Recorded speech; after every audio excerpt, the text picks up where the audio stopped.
I looked good in the mirror. I don't know what happened. And this top is hella cute. It's not very comfortable. But anyway, welcome back to another True Crime Time with Junebug. That's me. It's been longer than I anticipated because I didn't think how much I would write down. I did not realize how much info there was to this. I make that mistake a lot, but today, well, let me tell you how I got here. Y'all know when I was on like looking up ransoms and kidnapping kicks, like there was Bobby Greenlee's, and then there was Virginia Piper, and well, this one was also on that list. So I'm like, oh, I don't know why I did that. But I was like, well, I want to cover that next, so here we are. But today we are covering Patty Hearst.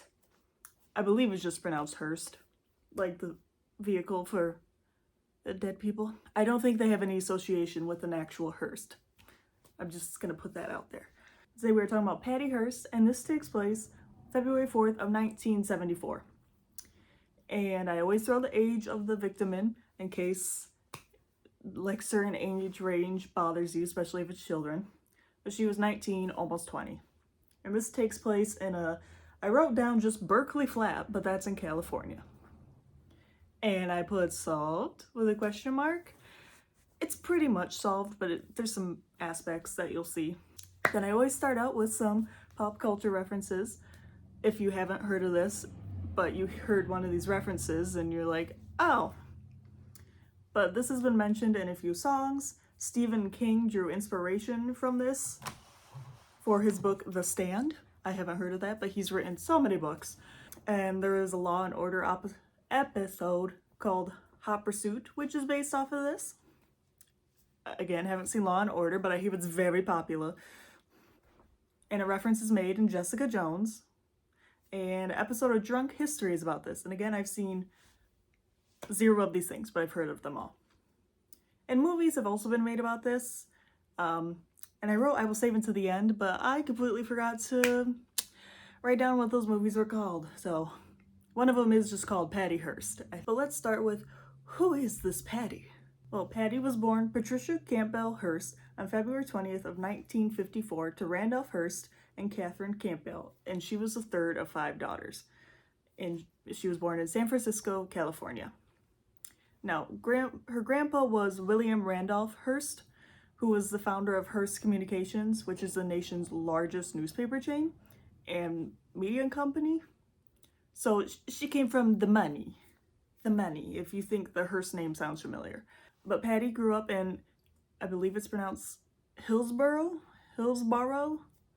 and I saw she attended 3 different schools. There was Crystal Springs School for Girls, there was Sacred Heart, and Santa Catalina School. She would attend Menlo College before transferring to the University of California, Berkeley. Now, I didn't see much on her life before this moment, but I wasn't like digging for it, you know? But anyway, back to college. So when in college at the University of California, Berkeley, she lived in an apartment with her fiance, Stephen Weed. And she was 19 at the time, almost 20. Now, on February 4th of 1974, at around 9 p.m., there was a knock on their door. Very polite knock. And a group of men and women with guns burst into their apartment. They grabbed a scared and/or surprised Patty. They beat up poor Steve. And they threw Patty into the trunk of their car and drove off. I think they also blindfolded her, put a sack over her head. But either way, they threw her in the trunk and drove off with her. And you're probably like, what? I know. So it turns out Patty had been kidnapped by the SLA, which I will just say SLA from here on out because I cannot always pronounce their mouthful of a name. The SLA stood for Symbionese. I think they were inspired by symbiosis, so Symbionese Liberation Army, which was active between 1973 and 1975, so right in the middle of it. And it's a far-left militant organization. It is considered to be the first terrorist group to come from the far left, and it's a very violent group. Not super big either, just to throw that out there. It's nothing, there's not like hundreds or thousands of members. It's pretty tame numbers wise, but still very violent. And why Patty? Why Patty? Why'd they snatch poor Patty? Well, reason one, Patty happened to live near their hideout, so kind of a bit opportunistic. Two, to get the country's attention, which it did, because Patty came from a wealthy family. And three, I can't count today apparently. Three, they wanted leverage to release two SLA members. Their names were Russ Little and Joe Ramiro from prison. But they were in prison for killing a superintendent named Marcus Foster. So they thought, that's just how the justice system works, I guess. And then for money, obviously. Come on, money. Seems to be everyone's motivator, unfortunately, in these cases. In a lot of these cases. Now, so when the state, refused to release the two killers from prison, they demanded instead, the SLA demanded instead that Patty's family give every needy Californian $70 worth of food, which I guess when you break it down and just ignore all the kidnapping and the violence, that's not a horrible thing to ask. I'm not saying it's right what they did, but I'm saying like they could be asking for just $1 bajillion for themselves, but they want to feed the people. Anyway, but to do this, it would be about $400 million, which is about $2.5 billion in today's money. And Patty's father couldn't do that. They were rich, but not that rich. Like, that's a lot. And he wasn't the one who founded, like, the Hearst Communications. That was his father. So, he didn't have access to I don't think he had access to, like, all the money. But he did, to help get his daughter back, he did take out a loan for $2 million to feed the poor of the Bay Area in California for a year. Now, the distribution of this food, or I don't know if they were handing out the money or just the food, but it went chaotic. It went into pure chaos. And so the SLA refused to release Patty. They're like, well, you didn't feed everyone who was hungry, so no, you can't have your daughter back. They just, wild demands. I feel like that threw people for a loop. They're like, wait, you don't want money? You want us to give that guy money? And they're like, yeah. So I could see how they might be confused. Now, this is taking place dealing with bargaining with the SLA. This is taking place over about 2 months.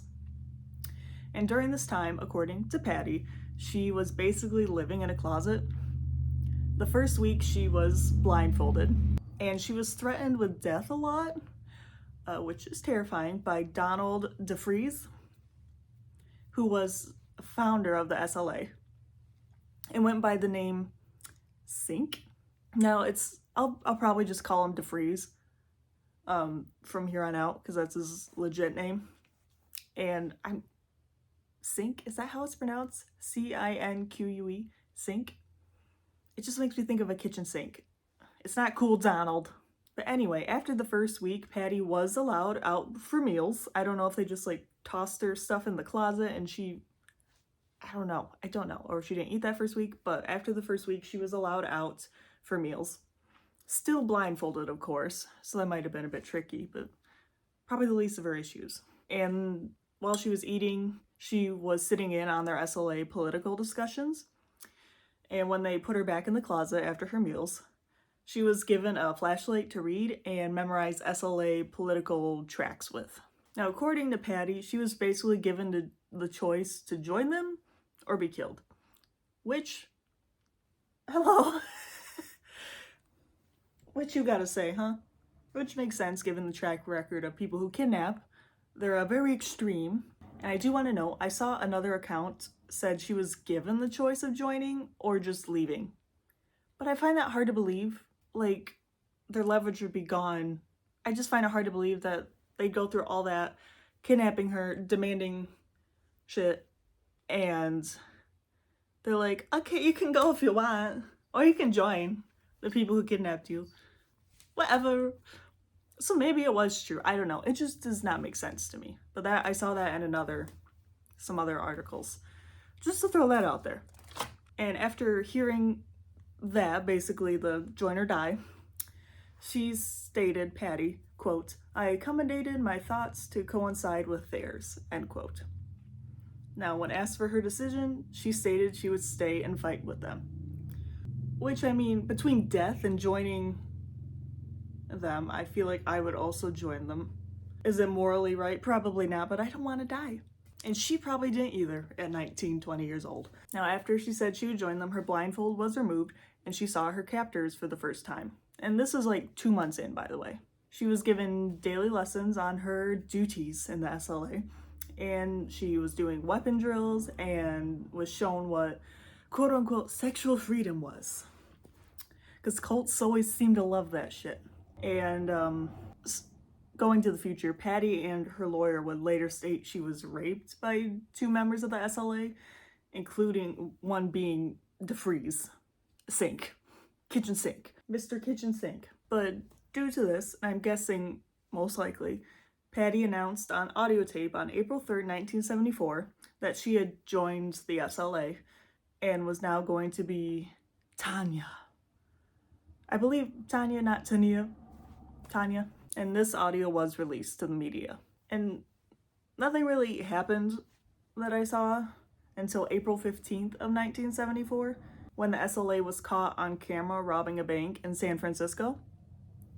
Now, Patty was seen among them sporting an M1 carbine, and she was yelling commands at customers and helping other SLA members. There is actual footage of this you can see on the FBI's website. That's where I got some of my information.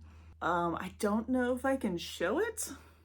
I don't know if the FBI means it's like anyone can use it, or if it's like, don't touch it, it's ours.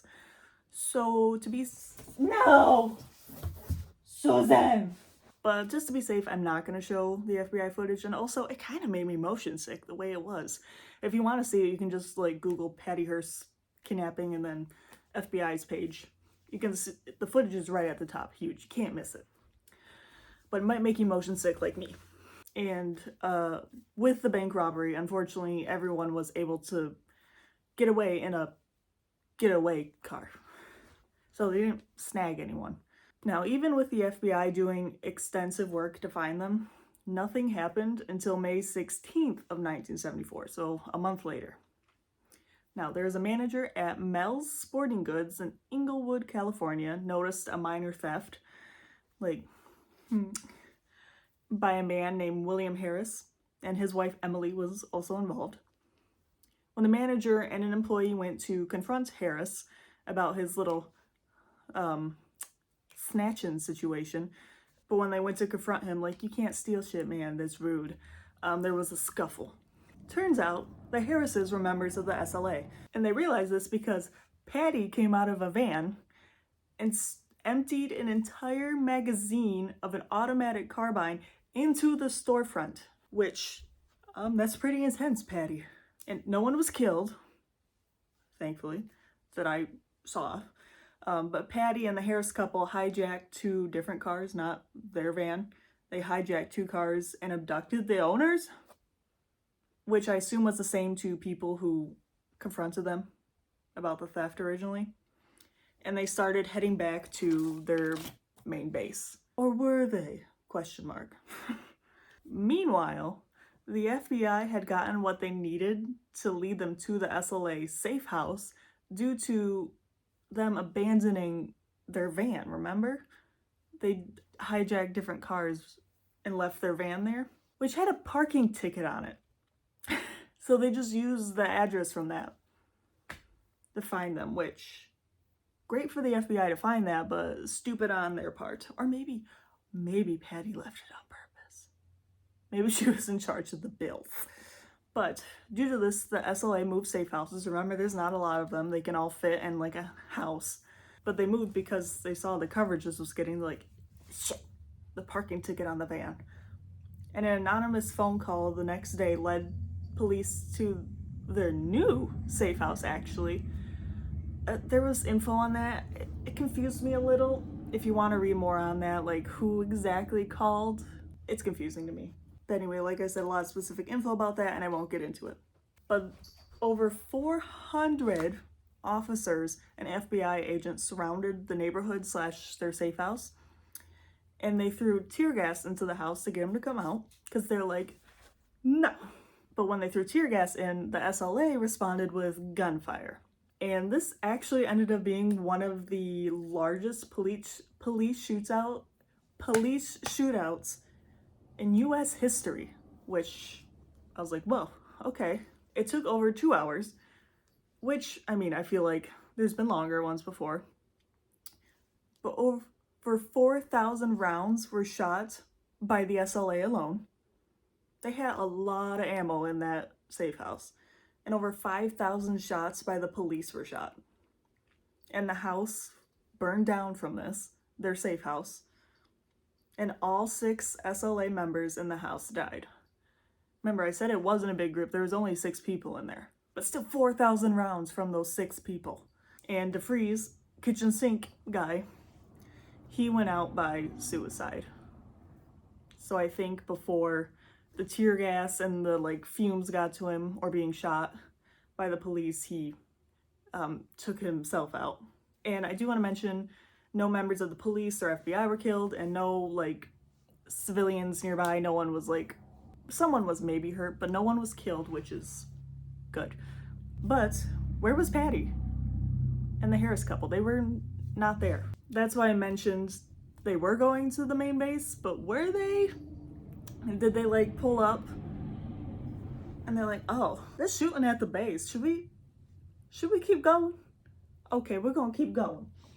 And just skedaddled off. I don't quite know the exact timeline with that, but she and the Harris couple at this point had gone on the run. And the Harris couple, knew some people who would join the SLA and start building up their numbers again. Not that they had a ton, but they could start getting more than those 3.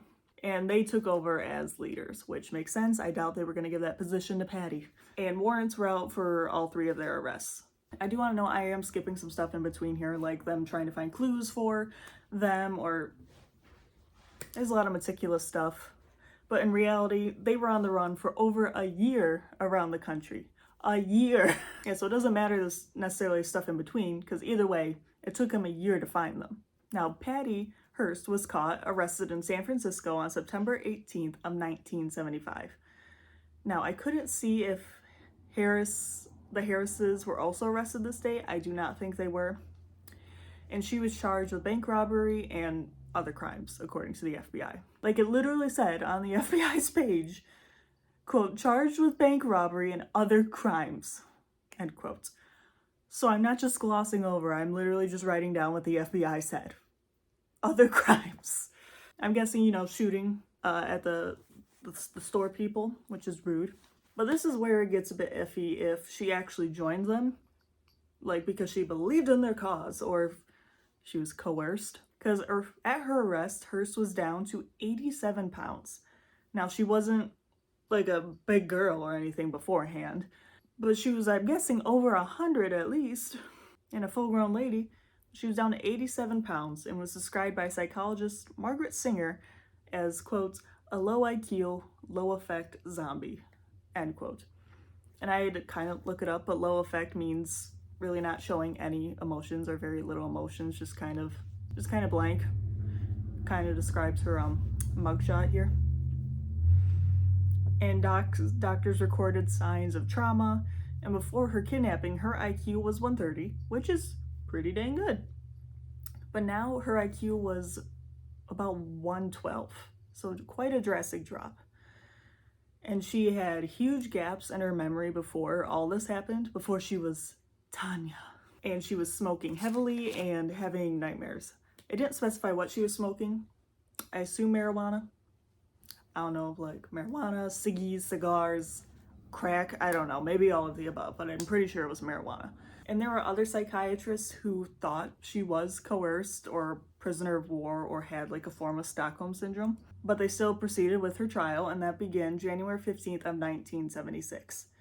And she alone was being assigned responsible for the bank robbery, which seems a bit weird to me, but maybe it's because she was the only one they caught and or alive. And can't really charge kitchen sink when he's dead, I guess. Now, there's lots of details about the trial, and I will not go over them all here because I feel like I will mess them up. So you can always look into the trial part yourself. But it was, you need to know, very divided.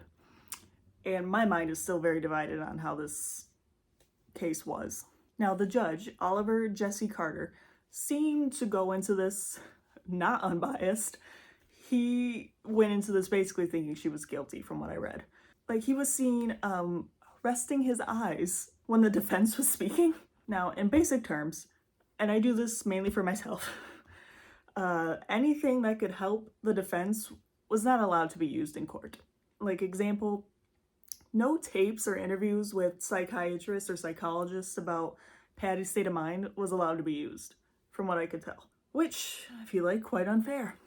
But pretty much anything that could be used against Patty was allowed. Like, there was an example I think is so weird. There was testimonies about her sexual experiences before the kidnapping. What does that have to do with it at all? I don't get it. But on March 20th of 1976, remember her trial started January 15th. So on March 20th, Patty was found guilty and given the maximum sentence of 35 years in prison. Which I feel like, dang, for just robbing. I'm not saying robbing a bank's fine, whatever, just something we do in our teenage years, but like, damn. That's, some people for murder don't get that much. That's kind of a slap in the face to those victims, don't you think? However, Judge Carter died before he could like officially give her her sentence. So a new judge named William H. Orrick Jr. gave her 7 years instead in prison. So Patty was imprisoned at the Federal Correctional Institution of Dublin in California, which is a low security all-woman prison in California.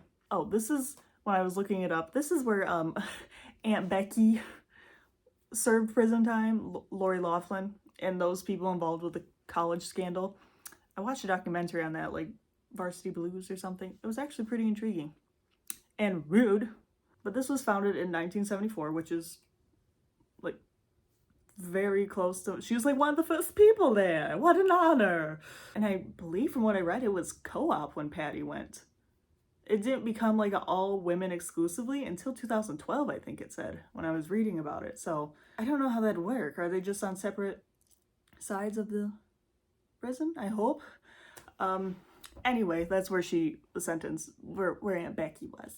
Now in prison, Patty did suffer a collapsed lung and other medical problems, which they didn't specify from what I saw, but she underwent emergency surgery preventing her from testifying at the Harris trial, like against Emily Harris, the wife in the Harris couple, because they did eventually get them. But she couldn't testify against them because she was undergoing emergency surgery at the time. And she, I think, was held in solitary confinement pretty much the whole time. I'm not entirely sure, for her protection. Now, it's still heavily debated if she should even be in prison, which in my mind, I still don't quite know if I think she should have been in prison. I don't know. But the Supreme Court declined to hear her case, which for some reason I thought the Supreme Court did this case originally, but I don't know why they would. It's just my weird brain thinking. But there was a representative named Leo Ryan who was collecting signatures for her release. But, remember that representative that went to go to Jonestown to see what was up and he got killed? That was this rep. Like weeks after collecting signatures for her. So, that didn't work out, unfortunately, for either of them. Because yeah, Jonestown was also going on during this time. And I believe the Waco siege was also in the 70s. There was a lot going on. Now, I did think this was interesting, and I feel like I had to include it. But the actor John Wayne, you know him, Mr. Cowboy, he pointed out how people accepted Jim Jones had brainwashed 900 people into committing suicide. But people, like, couldn't believe the SLA had brainwashed a teenage girl. Which, when you put it in that perspective, seems batshit crazy. And teenage girl was Patty, by the way. In case you didn't get that. Which I was like, dang. That's a very good point. Now, 22 months later, so almost 2 years, President Jimmy Carter commuted her sentence. So, meaning she was released on probation of February 1st, 1979. So she was in prison for nearly 2 years. And because John Wayne seemed vested, I did want to say John Wayne died in June that year, by the way. So, I mean, he did get to see her get out of prison. Now, and she regained full civil rights when President Bill Clinton actually pardoned her on January 20th of 2001, which was his last day in office. And I was alive that year. I don't remember it, obviously, because I was 2. Now, 2 months after being released, she married Bernard Lee Shaw, who was part of her security when on bail. And they would have 2 kids together. I don't know if it's Gillian or Jillian, Gillian, and Lydia. Now, Patty started working with a foundation who worked with kids with AIDS, and she did other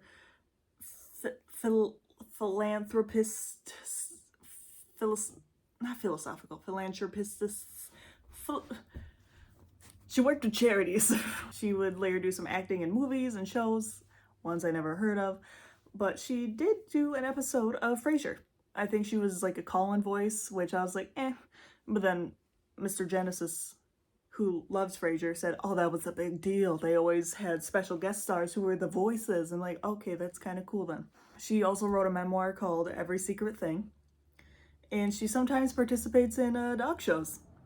With her dogs, of course. She doesn't pretend to be a dog. But I do want to mention, because her grandfather, William Hearst, kept sounding so familiar. And like, yeah, he's famous, so probably that's how I heard of him. But if you're a fan of Bailey Sarian, like I am, and dark history, like I am as well, she did an episode actually on her grandfather about his weird Hearst castle. So if you want to learn more about that, go check that out. Much better quality than what I got going on over here. Patty also gave tours for a little bit at her grandfather's castle. So that I thought was interesting. But then unfortunately her husband Bernard would pass away in 2013. And she is now a grandma actually, and she is currently 69 years old. Patty is still kicking. She's still doing the things.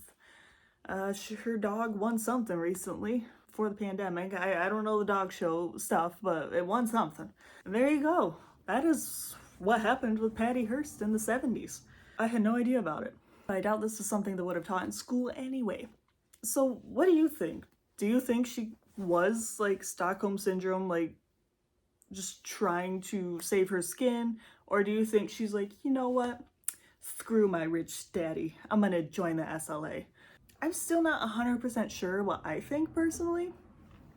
She never seemed like a quote-unquote bad person before this, and certainly after but I know that family does a lot of philanthropy from what I read. She never screamed to me that this would be something she would do of her own accord, like if she wasn't kidnapped. I could be wrong, obviously. Oh, and a side note, she obviously didn't marry her fiance Steve. I don't know what happened to Steve, but sorry, Steve.